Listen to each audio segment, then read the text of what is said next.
In today's video, I'm going to teach you how to add OpenAI API key in Cursor AI Tutorial 2026. By the end of this walkthrough, you'll have your OpenAI API key connected inside Cursor so you can tap into powerful models right from your editor. I'll keep things clear and practical, and I'll call out a few tips to avoid common hiccups along the way.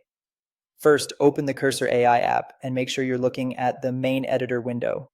We'll head straight into the app's settings so we can point Cursor to your OpenAI account. In the top right corner of the editor, click the gear icon.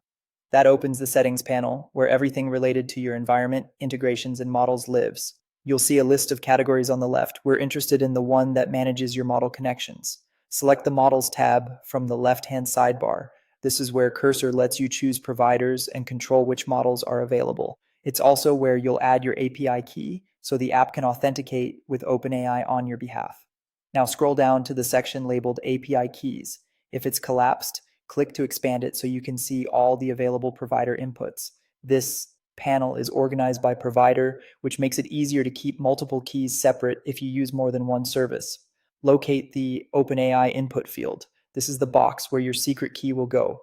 Your key comes from the OpenAI API keys dashboard in your account.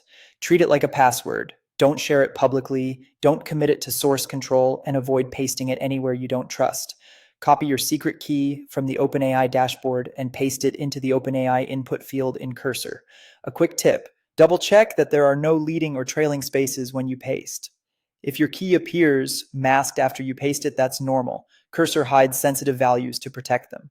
Next, click the Verify button next to the input field. Cursor will send a quick check to confirm the key is valid. If verification succeeds, you'll typically see a confirmation indicator. If it fails, confirm the entire key was copied. Make sure it hasn't been revoked in your OpenAI account and try again. Once verification passes, ensure the toggle for OpenAI is turned on. This tells Cursor to enable OpenAI as an active provider for your models. That's it. You've connected your OpenAI API key in Cursor. With verification complete and the toggle on, you're ready to take advantage of AI-powered assistance directly in your editor.